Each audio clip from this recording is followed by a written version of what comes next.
What's up, Gromies? Welcome to AROYA Office Hours, your source for free cannabis cultivation education. I'm your moderator, Kaisha, and this is episode 103. Shout out to our live viewers on the Hangout, on YouTube, and on Instagram, and to everyone tapping in on Spotify, Apple Music, YouTube, or wherever you listen to podcasts. Thank you for your support, and if you like the pod, drop us a review. We appreciate the feedback. Seth and Jason, how are you guys? Good. It's been a few episodes since we're together here, and we're I know. happy. The team is in the house. That's how we want it. Yes. But we're going to kick things off a little bit differently today. We've got an overview from our client success manager, Rachel. Rachel, what you got going on today?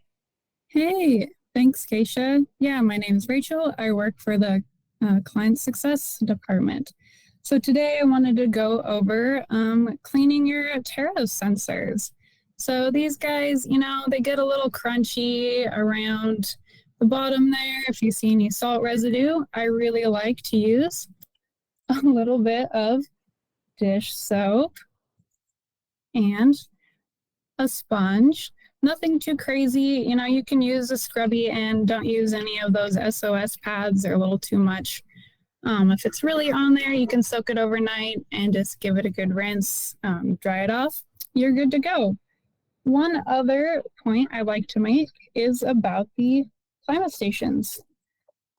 The climate station doesn't like to get sprayed, so make sure when you're doing any IPM events to put it in a little bag.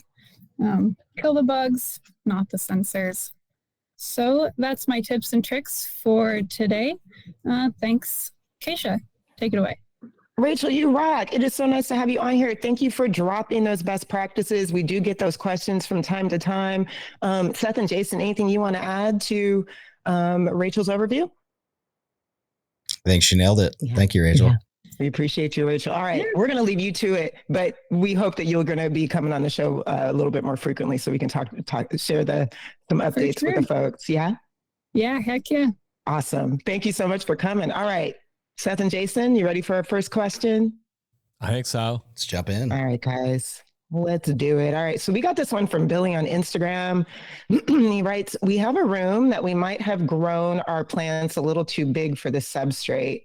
We are in 1.25 gallon cocoa. We vegged for a similar amount of time as normal, about 10 to 12 days. With strains we've run many times, but this time a reduced plant count from around 10 to 12 per light to 9 per light. Now that we've gotten into the ripening stage, it is tough to keep the drybacks from being too extreme without a late supplemental P1 shot 2 hours before lights off. Could we reduce the total photo period for the last week or so to slow the drybacks some so that we could just have one irrigation window each day? What do you guys think? I mean, theoretically, you could. I don't think it's going to benefit you as much as doing that supplemental P1 irrigation that you have been doing. P2. It's still a P1 type kind of thing because we're not maintaining. Yep. So just that late afternoon little maintenance shot. Some people might call it a P3 because we're actually in the dryback period. But yeah, it sounds like you've kind of answered your own question there. Moving to a little bit larger media is going to help in the future. For this run, I'd stick with those 2 hours before lights off supplemental irrigations to keep you out of the really low water content range, especially if you're in Rockwell. If you're in cocoa, then you might be able to get away with getting down there a little ways, maybe 25-30%. It's not going to drastically affect the plant at that point. Yeah, and you mentioned reducing photo period. You can have some success with that, just introducing not necessarily a shortened photo period, but reduced PPFD. So if you're running 1,000, 1,100, maybe peeling it back to 700, 800 to reduce a little bit of transpiration and help slow that down. So you're not pushing quite as extreme of a dryback, especially if we're looking at, late week 7, late week 8 on a 8 or 9 week cycle. We're not leaving a whole lot on the table by reducing the light too much at that point. And that might be a tool you can use to help you get comfortably through this round and then understand next round that hey, in this particular situation, we made this change. We reduced plant count. We got bigger plants. Okay, is the next move to potentially up the media size from the 1.25 to say potentially a 2-gallon because, hey, we got a better ratio of A to B bud off of this new arrangement? Or did it really not pay off in the end? And maybe, somewhere in between your current plant count and your old plant count was maybe more effective. So really using that crop registration to evaluate the experiment, I think, is what's important here.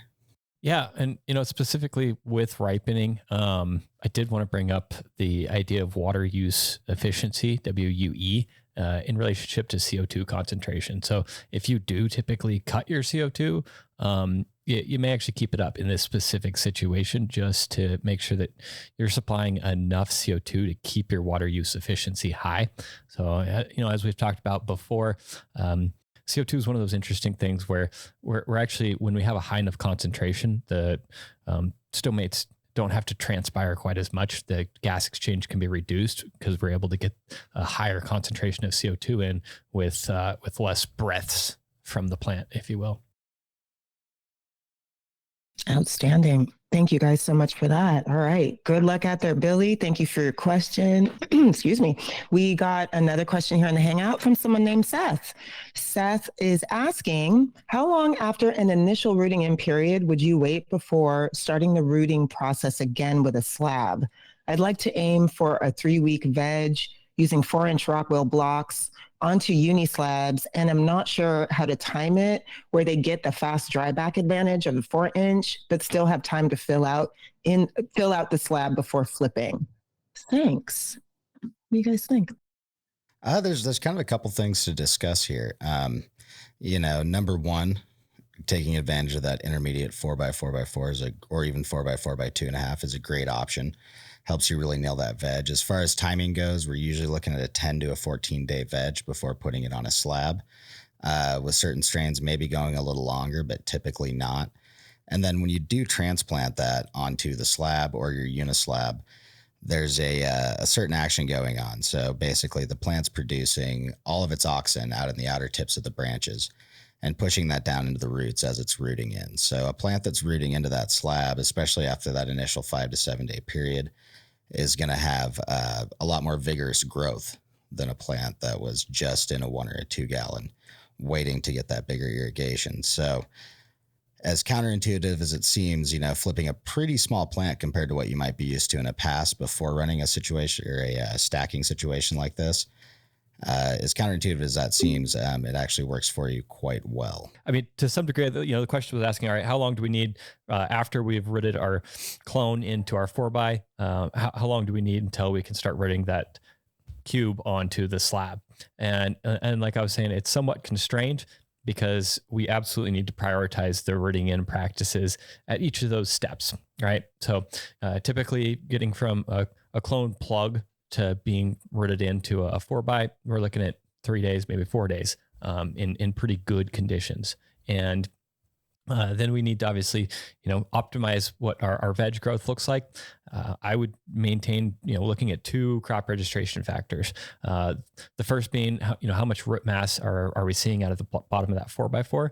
And then obviously, what is our ideal plant height coming out of veg, which really has to be tracked from a previous harvest group and either modified or kept the same for this next grow cycle.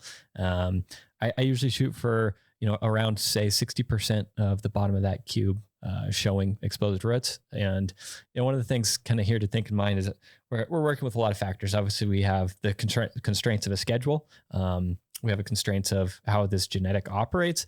And then we also have the constraints of what I was talking about. So plant height and amount of roots. So really making sure we're balanced throughout that phase is really important. By the time we get to flower, typically in flower, we'll see, typically 5 to 7 days for that 4x4 to be well rooted into the slab. And at that point, then we can start our typical irrigations.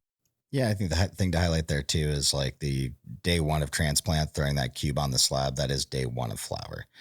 We're not really looking at allowing for a root in period before that. While in some situations that, may work out with your schedule, it's semi-beneficial, but not necessarily beneficial enough to make a difference in terms of rooting that plant in for, let's say, 3 to 5 days before flipping, compared to having an extra 3 to 5 days available in your flower room to, crank out more crops over the coming years. Yeah, and actually, kind of great that we're on this topic. I did a diagram last week of a fairly general type of rooting in irrigation schedule. And one thing I did want to mention is, if you are using the AROYA system, it's really good to make sure your sensors are in the new media that you're trying to root into. And that's the one that we're watching for to get lower in water content before we start our irrigations. And nice thing there is, as we watch the water content decrease on a daily basis, we should typically see the rate that it decreases get faster. And that's simply because we have more roots into that lower substrate. And so the plant's transpiring more out of that block, more water loss due to transpiration. That's a great indicator that our rooting in practice is working. Yeah, I think something important to recognize too, or realize, and I think it's really cool because you can watch this. If you have two sensors, you can leave one in the top block and one in whatever your lower media is. Generally, if you're putting a 4x4x4 or 4x4x2.5 on top of a slab or a 1 gallon cocoa or whatever, once that's touching the other media, your water content in that top block will drop from, let's say, 60% down to 30 to 40% pretty immediately. And that's just because gravity is helping that water move through a conductive media down below. So that's really what we're looking for, is that plant to latch in. Later in its life cycle, it's really not pulling much water, if any, from that top block. That was a vector to get to the final media. And also, part of the reason that the slab shape works so well, for instance, is that our plants are taking up water in the last, inch or 2 inches of that root mass. So we're not really taking up water absolutely everywhere, and we want to optimize root growth in the place in the media where water content is the highest. So that in mind, if your plants in your top block aren't latching into whatever your bottom media is, whether it's a slab or a 1 or 2 gallon cocoa, you're not going to see that reduction in the volumetric water content in that lower block. And that's going to help you understand whether you're overwatering, underwatering, or potentially having some other issues like root or incoming plant health that are affecting their ability to actually root into your final flowering media. And it's actually great that there is that conductivity between the top block and the bottom block, because that's what's really helping those roots follow our rooting in irrigation down into the bottom block and help us stay from an overwater situation where those roots can stagnate. And kind of another thing to kind of think about is when we are doing two medias like this, we kind of have to consider at some point the lower media, really the root zone media. So if we're basing our shots on the volumetric water content, then really we kind of only need to consider the bottom substrate at a certain point. It's kind of a tricky subject, because really, as the farther in the cycle that we get, the less that the top block influences our root zone. A lot of that top block we'll just see as plant root crown once it becomes more mature. Yeah, in a large plant, you can pretty much just grab that 4x4 and break it in half, and there's not really any roots left. There's just a massive stem going through it. Dan, that's a great overview. Thank you for that. Seth, this was a really good question. We appreciate you dropping that in the Hangout. If you have any follow-ups, feel free to let us know. And also keep us posted on how everything's going on your end over there. All right, we're going to keep it going. We got a live question here from YouTube. Carlito posted, in Oregon indoor hemp grower here. Ran a couple different runs with Floraflex cocoa, one with white plastic and the other with black plastic.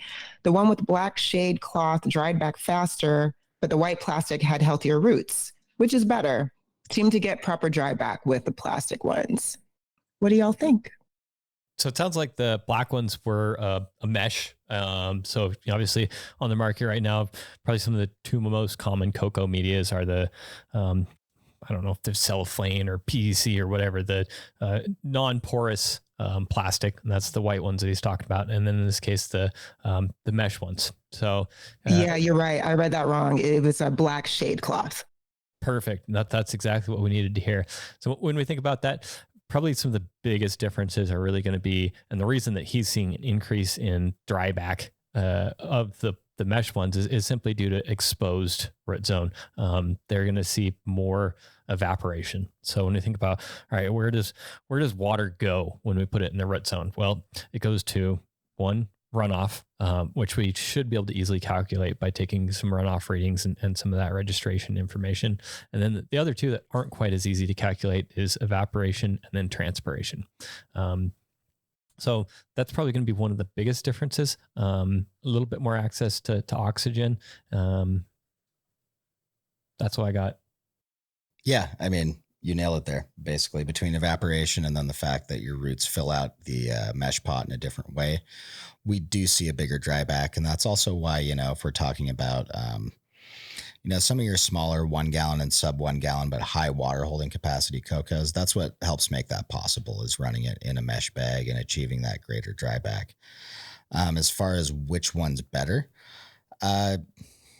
you can have great success with both. It depends on what type of strain you're trying to grow, how big of a plant you're trying to grow, and what your goals are. And I think that's the biggest understanding, is that with that mesh bag, we get more air pruning of the roots, more splitting, more direct paths from the root tips to the plant. Whereas in the plastic bag, we get a little bit more root binding, a little bit more circling.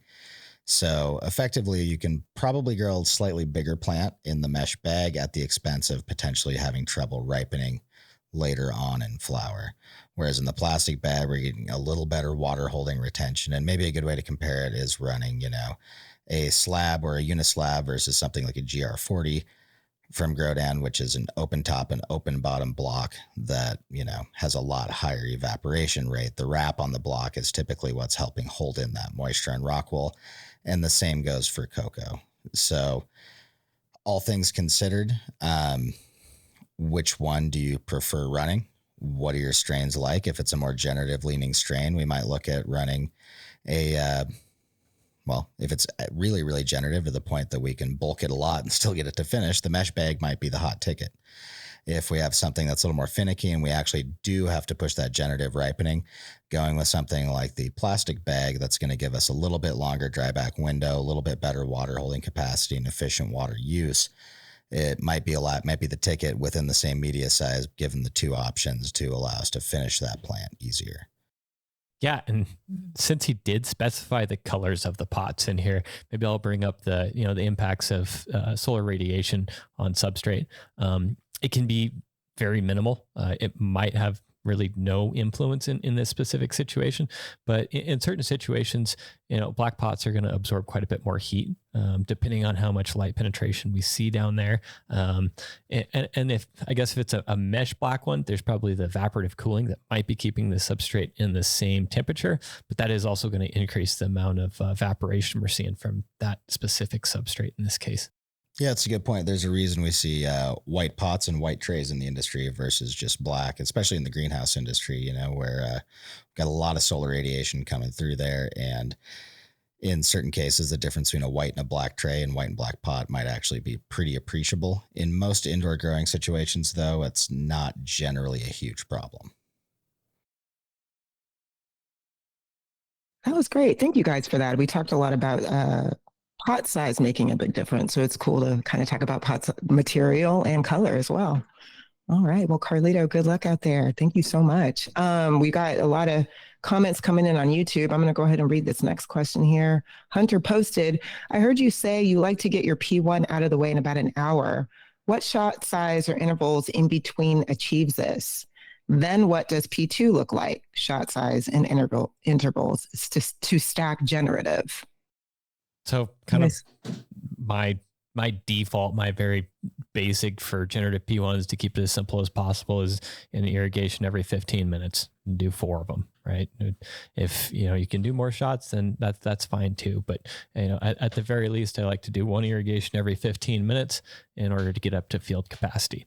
So if we want to do some pretty easy math there, then we can talk about being, all right, if yesterday's dryback was 20% and we want 5% runoff, then we need to get 25% a refreshment and irrigation for our P1.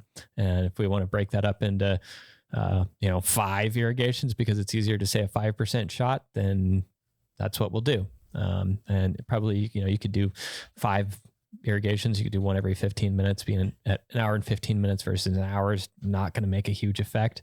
You could cut it down to 11 or 12 minutes if you really wanted to push to stay in that hour. But some of those really minute differences aren't going to play a huge impact on how significantly we are crop steering. And that's simply because, irrigation window is, if we're only tweaking it maybe 5% of what the total day is, then it's going to be probably insignificant in the long run of the plant.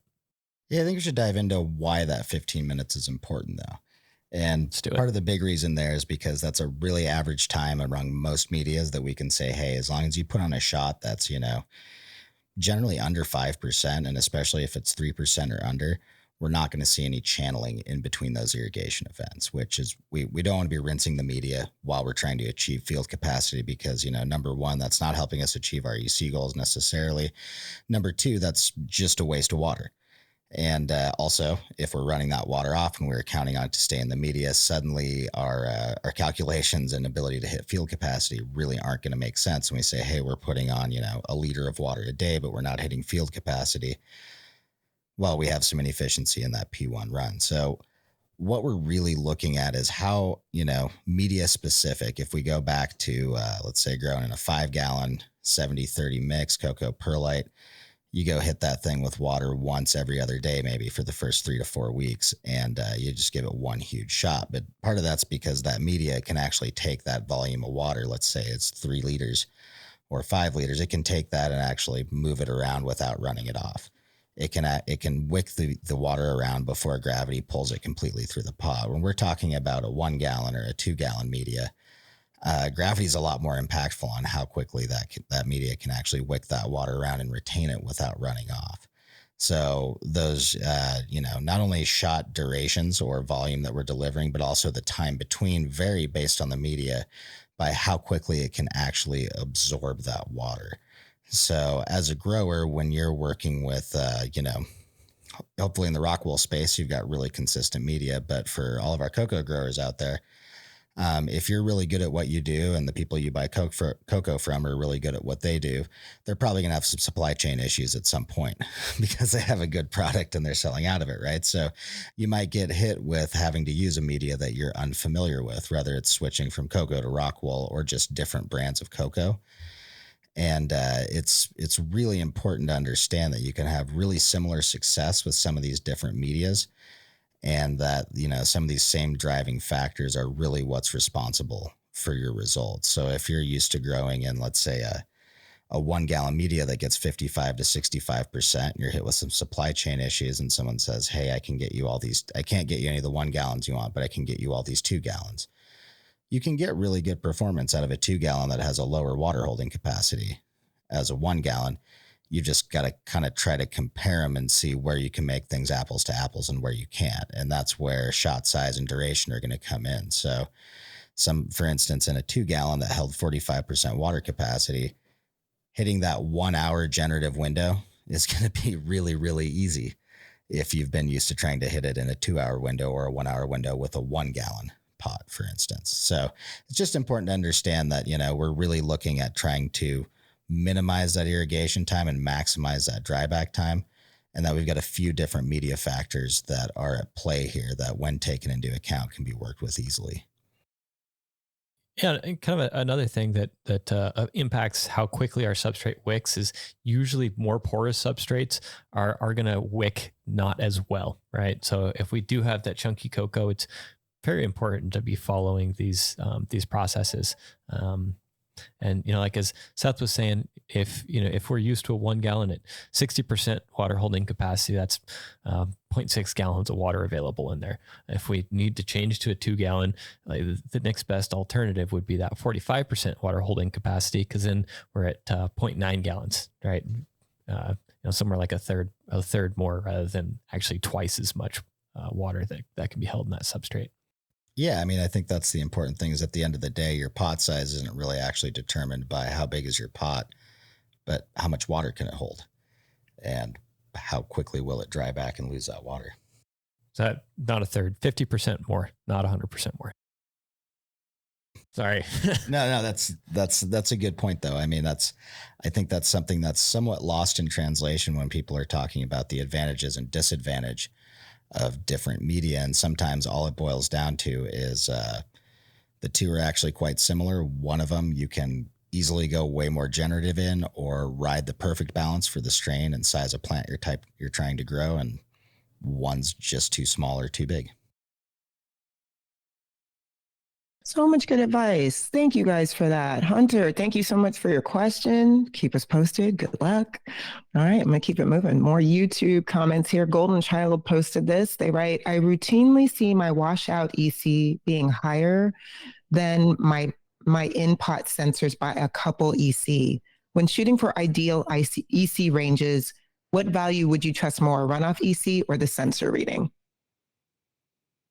So, sometimes I see this, and a lot of times it just has to do with, the sensors averaging about 1 liter volume of influence in that substrate itself.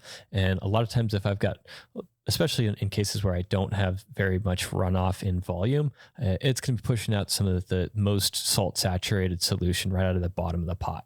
And so this would probably be that instance, in which case I would be using the root zone EC numbers for steering. Yeah, absolutely. Our runoff EC can be, influenced by a few things. What's your input EC? Obviously, that should be different than your runoff EC. But if your input EC is variable and we're actually seeing some channeling in that P1, are you confident that you have a true runoff sampler, or do you have some channeling going through that's altering it? That can be one factor depending on what your baseline EC is in the pot. And really what we're looking at the end of the day is, what is that value in the pot? So runoff is one thing. It's great. We can see different correlations between it being higher or lower than what we're seeing in the root zone for various reasons. But what we actually care about at the end of the day is, what is the root zone actually experiencing, what's going on in the rhizosphere? Because, for instance, if I push a huge irrigation or a lot of irrigation just to get runoff, to get a reading, as we've discussed ad nauseum on this podcast, like, you're not going to get a true runoff reading until you've slowly reached saturation through a true P1 event. So if I'm just trying to get runoff for the sake of testing, there's a good chance that really isn't representative of what's going on. And I had to create waste to get that reading, right? So personally, I think I always go back to the in-root zone reading, and I think Jason can agree as well. That's kind of the whole point of utilizing that technology. This allows us to take what we're seeing in our runoff readings and then say, here's what the root zone says. What can we correlate from that? And at the end of the day, usually it's that, hey, we push too much water too fast. That's what influenced this runoff reading. Or, more importantly for me is looking at pH and seeing how the pH in the root zone is doing, because that is one thing that is very difficult to measure in situ. And, most pH, I can't think of a single pH meter out there that allows you to very, very accurately stab a root zone and measure pH compared to liquid sampling. Yeah, another reason here is root zone dynamics. So just the simple resolution. If I take a snapshot of a day, I get, one runoff reading for looking at what the EC is. Now I have to generalize everything that's going on in that root zone with one reading. Whereas if, I have a substrate sensor in there, get readings every 3 minutes. And so I can absolutely characterize, this is what's happening after I feed. This is what's happening during dryback. And this is what's happening before I feed. Yeah, it allows us to confirm, any hypotheses that we have based on that runoff, right?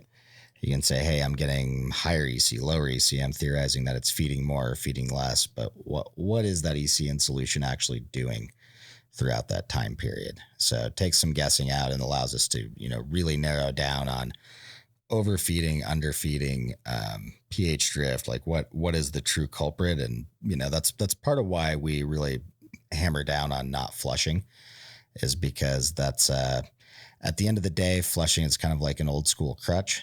That's something we resorted to when things got way too out of line and we're trying to reset a balance, right? But moving forward into levels of higher and higher efficiency, not just in terms of like growing the most best product, but also general water efficiency in agriculture. we're looking at operating the most efficient system possible. And there's a lot of ways you can use irrigation strategy to mitigate problems before they happen.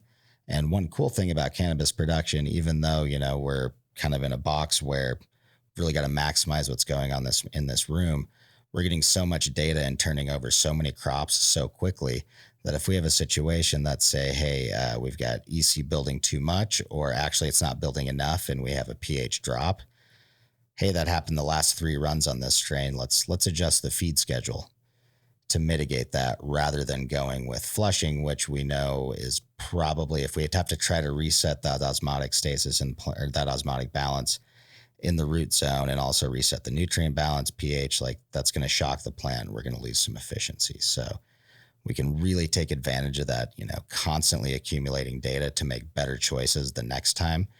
And I think the big challenge is making every run as close to the same as possible so you can make those decisions intelligently. If you have, 10 variables every run that are constantly being changed, it's going to be really hard to pinpoint what made the difference. Yeah, if we look at other agriculture industries, mature agriculture industries, we know this stuff is absolutely key to stay competitive in the long run. As some markets in cannabis consolidate and, price per pound drops and or stabilizes, it's just super important to consider, how can we reduce our bottom line so that we can maintain an operating profit? That's really it at the end of the day. We got to do this big picture thinking. Yep. Awesome. All right, great. Love that explanation. Okay, going to keep it moving. We got somebody else who posted about they're growing some CBD. Indie Bud writes, I'm growing CBD, THC under 0.3 and need to cut some genetics on day 49 so they don't go over that. What are my best options for second defoliation? 2-gallon cocoa, 7 plants per light, first defo on day 14. What do you guys think? I'd do it when's convenient before harvest. I probably wouldn't worry about necessarily a second defoliation throughout the grow cycle, as long as you did a good job and you've got significant amount of light. So if your canopy spacing is decent, I'd probably just do the pre-harvest cleanup. What are you thinking? I probably wouldn't touch them till about day 21 when they're done with stretch. For the first defol? For the first defol, yeah. Okay, yeah. And then if you're limited to that day 42, yeah, but 5 days before harvest or something, just so you're not dripping sap on your buds, and then maybe evaluate honestly whether you need to do that one. In this case, we're making the compromise and cutting the plants before we hit that non-hemp category, right? So quality is a certain thing we're leaving on the table somewhat. We might want to look for maximum plant growth and not necessarily even doing a massive defol. If you've skirted it up and done the best you can to manage that canopy so you get optimal bud production, that might be the best you can do. And then the next question is, how is your drying room? Do we need to get rid of all that leaf mass because it makes drying more difficult? Is that where we're at with the drying room capacity? Because that's always something to evaluate, right? Like if we can dry with some leaves on, that's saving a lot of labor right before harvest, because it's really easy to pull those leaves off in the bucking process. Not a whole lot of extra labor there. Thank you guys for those considerations. Thank you, Indie Buds, for your question. All right, we got this one from Rocket Bud Farms. They wrote, feeding vegetative in week 4, but EC keeps on stacking even if input EC is lower. Runoff amount is around 20%.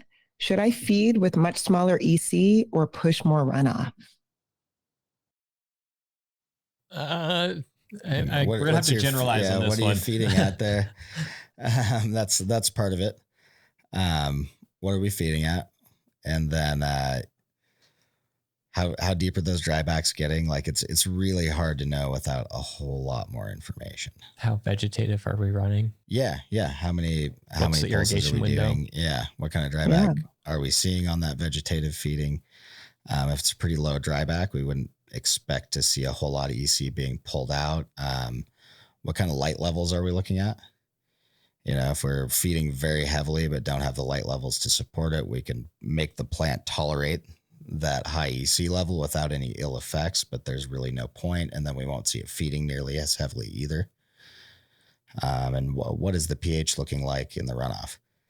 Are we getting a lot of channeling and as part of that 20% runoff? Is that pH coming out lower than input, higher than input, lower, how much lower?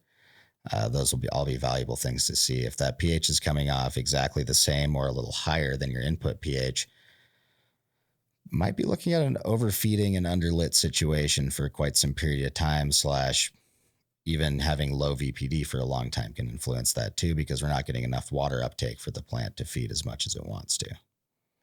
Yeah. And you might even look at substrate size. If we're in a too large a substrate, we might just have more nutrients in that substrate than this plant can eat through. Yeah. As a baseline, I always recommend people try taking drop a clone into a 1 gallon pot, flip it at about 15 to 18 inches and see where that lands you. That's a really good baseline. There's a bunch of people and cultivators in general nationwide that run that program. And you can get a really good feel on, hey, is this a 2X, 3X, 5X size plant from flip? Is the 1 gallon going to be appropriate? And in that size, you can be pretty sure you're not going to overgrow it, and you can evaluate it from there. I think there's a tendency for some growers to lean towards either too small or too big of a media for a couple different comfort reasons. And it's good to really just baseline things in a really, really standardized middle of the ground fashion and see where you can go from there. Because we always want to start, any of these strategies, at least in my opinion, with promoting quality and plant health first. And then how can we optimize it in expanding on actual yield?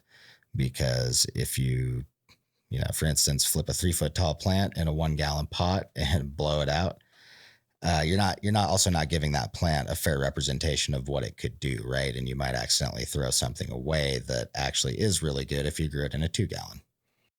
This reminds me of a question that we had a few weeks ago. It was asking like, all right, how do we crop steer for a new genetic, or how do we crop steer when we're pheno hunting? And it's a really hard question to answer. I'm pheno hunting right now. Gently is the answer. Right. The answer. To be honest, guys, I go as generatively as possible when I'm, initially looking at a pheno hunt or just running things that aren't clones altogether, because I know I have a lot of variation. When I put out those seeds, rarely do I get a batch of seeds where they all, germinate and sprout the exact same day in a way that I don't have a little bit of difference right off the bat. So I'm already fighting that from the beginning. And then I know that I want the best, at least for my own personal selections, the best nose that plant can offer. If I'm only hunting through, let's say 20 to 50 plants, I'm generally going for quality. And so I want to grow it the way that I know promotes the most quality, which is the most generative possible, generally speaking. And then, yeah, again, if that doesn't produce the result I want, but I have, in yield, but I have an amazing genetic, okay, now I'll go back and look at where can we start chipping away and really dialing down this crop steering strategy to get this thing to produce. Oh my gosh, amazing. Well, first of all, at some point, Seth, we're going to need to talk about what you're pheno hunting. So we'll stick a pin in that for another episode. Rocket Bud Farms, we appreciate your question. And the guys gave you a bunch of considerations, but if you want to share more information with us so we can get more detailed on your situation, feel free to drop it on YouTube and we'll follow up. All right. This question came in from Instagram. I've never heard it before, so I thought it was a good one. Mike wants to know, when do you start drybacks? Drybacks just start after the last irrigation. Yeah, every day. From essentially like once you stick your clone in the cube, we're looking for that first dryback to know when to water. That's the dryback is always our indicator that the plant's uptaking water. We can set a percentage of dryback that's equatable to a certain amount of water out of a given media and say, hey, we want to hit, general rule of thumb is about 10% dryback with any given irrigation strategy. More is often better, but that's a good plant health indicator. So yeah, if your plants aren't doing any dryback, you're either overwatering, you're under dehumidified, or there's another problem that means that your plants aren't uptaking water. And actually, since we're kind of hitting on lots of dryback questions, where does water go?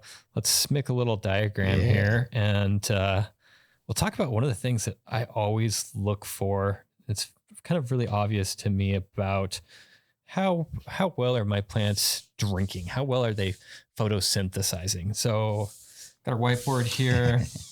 Let's say I thought you were going to go upside down. I was going to be impressed. Could have. We're going to draw a little sun. This is going to be our photo period on. And we've got a little, oh, that's a terrible moon. All right. So let's say, we've got up to, do we want to do generative or vegetative? Let's do generative just because it's easier. So let's say we've got up to field capacity.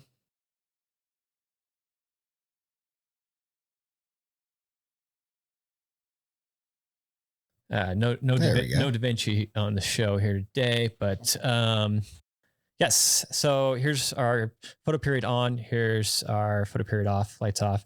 And what I'm trying to show is basically, so we've irrigated. This section here is the dryback, right? How much water loss from our last irrigation to our first irrigation. In a lot of cases, this is over the course of the day. For things that are generative, this can be anywhere from, say 21 hours to 23 hours. For vegetative, it's obviously going to be quite a bit shorter because we're running our P2 shots throughout the day. But what I like to really look at this inflection point right here. And this is kind of telling me, all right, how much photosynthetic activity is the plant doing? How much water are we losing to photosynthetic activity? So if we see that there's no inflection point here, that means that this water loss is mostly just evaporation, right? It means that, hey, when we're giving light to these plants, transpiration is not acting as a huge contributor to water loss. So we always want to see a good inflection point here briefly after we turn the lights off, because that's indicating now that we're not photosynthesizing, the difference in the rate of here and here is going to be mostly transpiration with some slight changes in evaporation, because we don't have that solar radiation anymore. We might be dropping temperatures, that type of stuff. So always take a look at that inflection point there. If you don't see it, then take a look at your plants. We kind of need to dive in and see what's going on with plant health. Yeah, this is kind of tangential too. If that inflection point isn't, if it's slowly getting flatter and flatter, start looking at your overnight humidity and make sure you are actually maintaining some VPD overnight as well.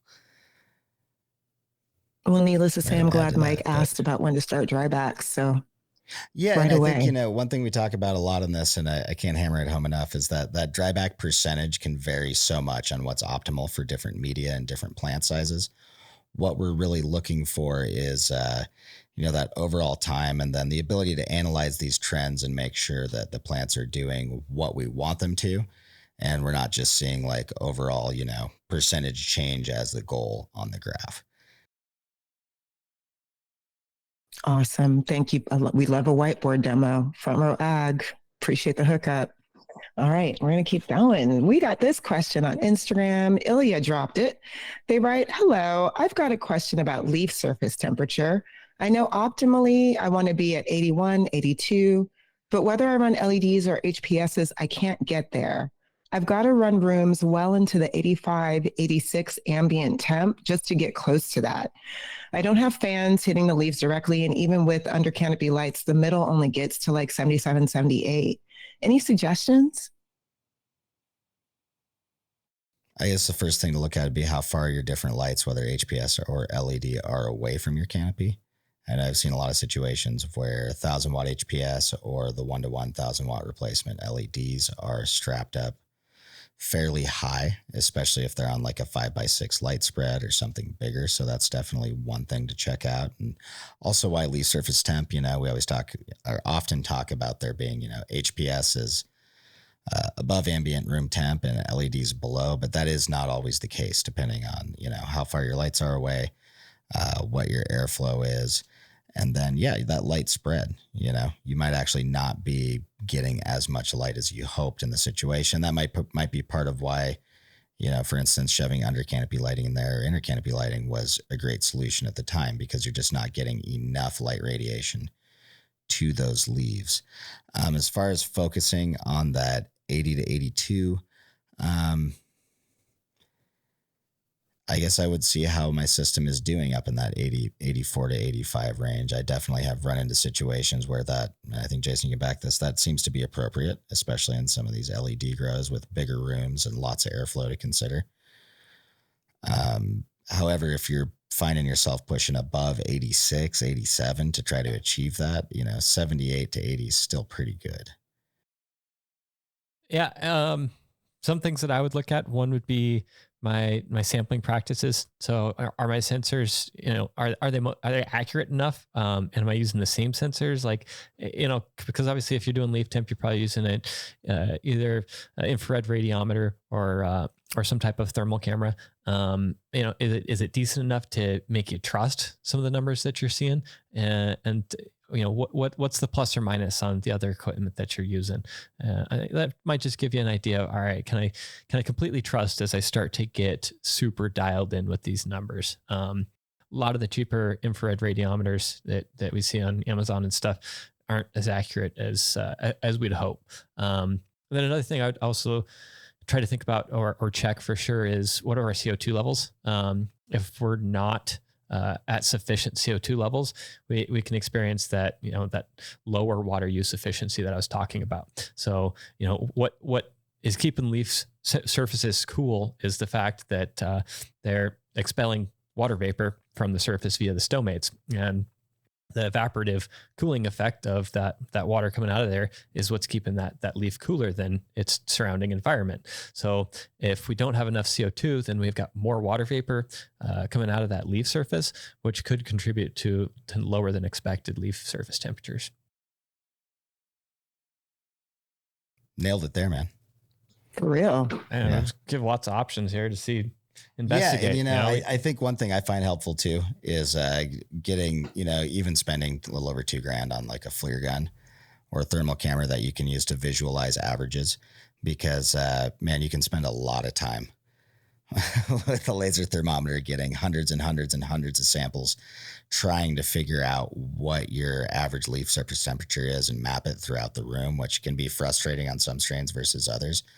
And sometimes having a tool that helps you get a much better understanding quickly of the average, even if it's based on color scale, and knowing that a certain color scale is related to a certain temperature, you can save a lot of time and dial it a little quicker. If you're dealing with canopy unevenness, it might be very, very difficult to ever really get very far using random sampling and even hundreds of points, because now you've got such a wide range of canopy that you're looking at. And we've really got to pick like, hey, what's our optimal point of growth in the canopy? What level are we looking at achieving the most biomass production, and what are we seeing there? And everything outside of that is always going to be somewhat of an outlier. So you're saying that taking a thermal reading on each leaf is probably not worth my time? And that's the thing too. This is one of those tough to attain averages, right? Like when we talk about plant height, if we're looking at population statistics, a lot of us don't have enough plants in our room to actually apply really heavy population statistics to what's going on here in terms of like plant height. That's why it's like, hey, pick one plant, measure it every day. Not otherwise, measure every single plant in there. And then let's do that for years on end to actually get somewhere with this. We're looking for like, what can we apply to our practices in this room, in this manufacturing environment, to make the plant be the same every time? So there's definitely a breakover point on data collection compared to what is the benefit of those hours and analysis put in. And I don't get paid by the thermal camera manufacturers, but I pitch these on pretty much every client that I talk to. Not only are they great for leaf surface temperature, but they're awesome for taking a look at equipment maintenance. Do I have motors that are overheating? How hot are my ballasts? What is the impact of my light levels on leaf surface temperature? And then also looking at irrigation. So that was one thing that blew my mind, was how many clogged emitters I found using that thermal camera and pointing it at the surface of the substrate while I irrigated. Running pipes, ducts, there's all kinds of places you can use that to validate blockages, see inefficiencies. And, that's one thing that I know personally going into this. I, watched a facility go throughout a few years and, break some equipment, replace equipment and stuff. And just the ability to go in and like look at all your fan motors real quick and see if any of them are running hotter than the others can really cut down on time and help you really dial in like, what is the maintenance schedule we need? Something as simple as, hey, that dehumidifier unit's not working very efficiently. Okay, go in there when it's running. Point your camera at it. Are you getting, way higher temperatures than you expect and what it should be putting out / what the unit should be running? It's an incredibly valuable tool, and I think it's not something that should be underestimated, especially when, just leaf surface temperatures.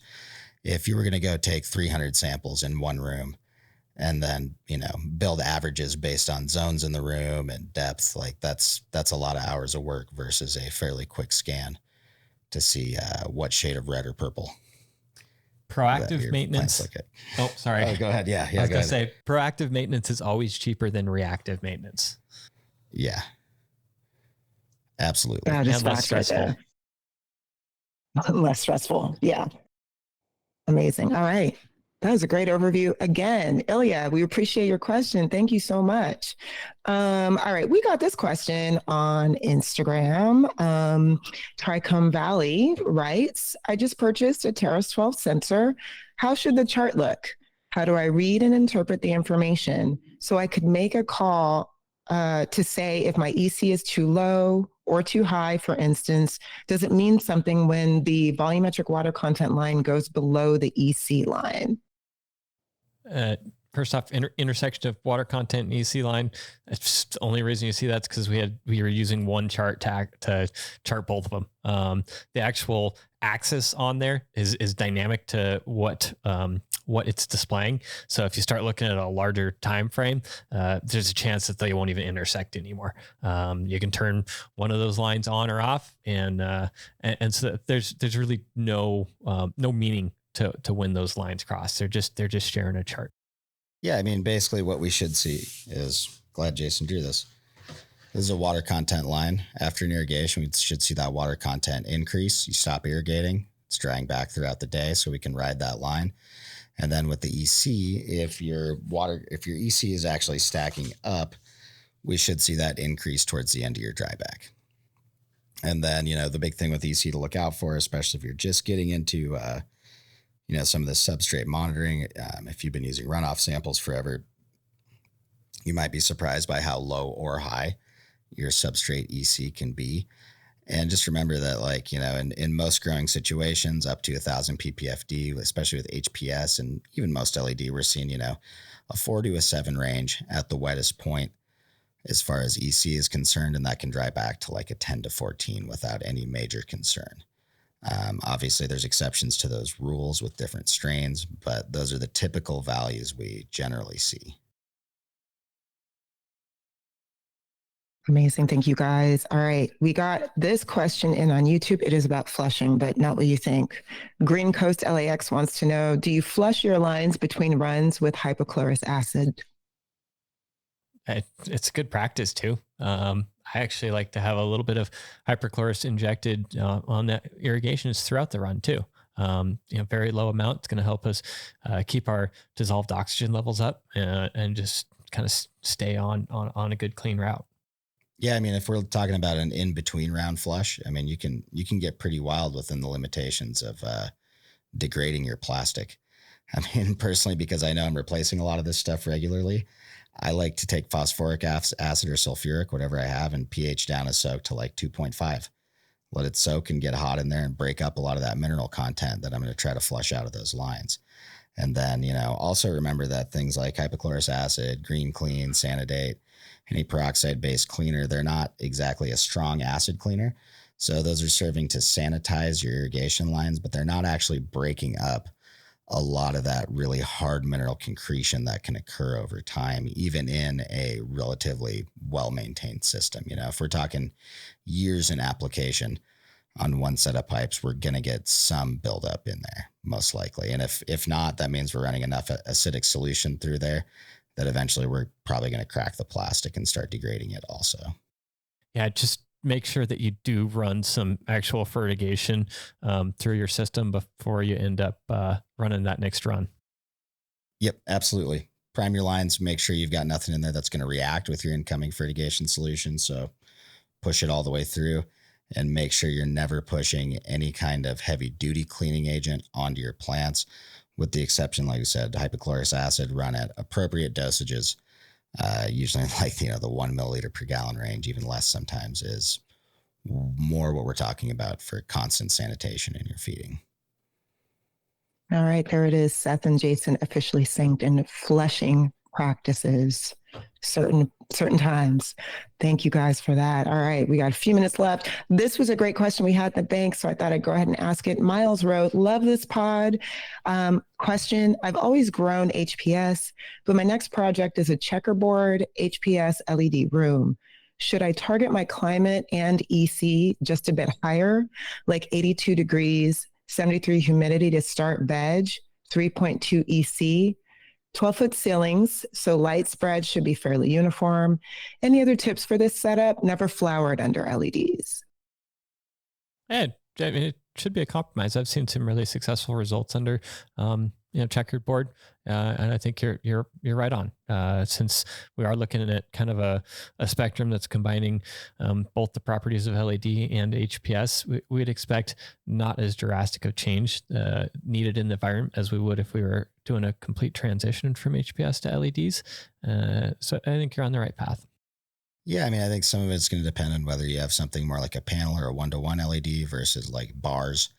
And the HPS fixtures, I've seen a little bit more successful, I would say, spectrum mixing, just with the shapes of the patterns that those different lights put out.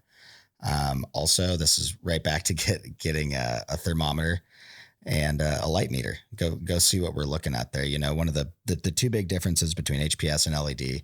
One, with LEDs, we can typically push an even spread of much higher intensity light. Even if we're not getting as much penetration, if we're pushing 12 to 1500 ppfd, that's markedly more than 800 to 1000 that we typically see under HPS. And then obviously there's a little bit of spectral difference, but and the temperature, but what really puts it into overdrive is that extra light. So we're going to be tuning it to, hey, what kind of ppfd are you actually seeing at your canopy? And what can your environment do in regards of humidity? Like, can you get it down to 65 and 45 at the end of flower? If so, we're going to be looking at, probably running right exactly, just like Jason said, kind of a hybrid of in between where you'd run your LEDs and HPS. But it's really hard to say without, knowing, wind speed would help, but really those leaf surface temps and knowing what kind of environment the plants are actually living in. Yeah. So just a clarification, if you really want to get detailed, take a leaf, or hopefully you have some leaf surface temps before you set up the checkerboard, and now just offset your environment so those leaf surface temperatures match after you've done the checkerboard. There you go. There you go. I love it. Miles, good luck with your new setup. Keep us posted. Thank you guys for that advice. All right. I got one more question here that I thought we could cover. This came from Hands Down You. This is about our irrigation scheduling feature. They want to know, can you have two separate open sprinklers be controlled by your software? One of my rooms is too far to run wires conveniently. Having a second open sprinkler module will be much easier. Yes, absolutely. So you can run up to 10 separate open sprinklers on one gateway. If you have more gateways than that, just multiply that by the number of gateways you have by 10, and that's the total number of open sprinklers that you can use. Yeah, with the cost of the open sprinkler, typically we recommend people just get one open sprinkler unit per room. If you've got more than 10 rooms and you're on AROYA, you probably have more than one gateway. At that point, you're starting to hit a pretty large number of devices. And part of that is, simplicity, setting them up. You got one open sprinkler per room, but also if you ever did have one fail, then that's a really quick 1-to-1 replacement. It's a pretty low cost level of insurance to just have a few spares around your facility that you can swap out. Keeps your solenoid wires a little bit shorter, less likely to confuse them. I was at a facility where it was all run to a main hub, and some unfortunate terminations had caused a lot of headache at that site. Unfortunate terminations, huh? Yeah, right. We won't go into too much detail. Lack of labeling. We won't go into that. On that note, We're going to wrap it up. What a great show. Thank you guys. Thank you, Seth and Jason. Shout out to our special guest, Rachel. Thank you for coming on today. And to our producer, Chris, thank you for another great session. Thank you all for joining us for this week's AROYA Office Hours. To learn more about AROYA, book a demo at AROYA.io, and our team would be more than happy to show you the ins and outs of the ultimate cannabis cultivation platform. If you have any crop steering or cultivation questions you want us to cover, if we didn't get to yours today, don't worry. We'll try again. Drop them anytime in the AROYA app. Email us at sales@aroya.io. Send us a DM or on Instagram, Facebook, or LinkedIn. We want to hear from you. If you're a fan of the pod, please leave us a review on Spotify, Apple Music, YouTube, or wherever you listen to your podcasts. We appreciate the feedback, and be sure to subscribe to our YouTube channel so you never miss an episode. Thanks, y'all, and see you at episode 104. Bye.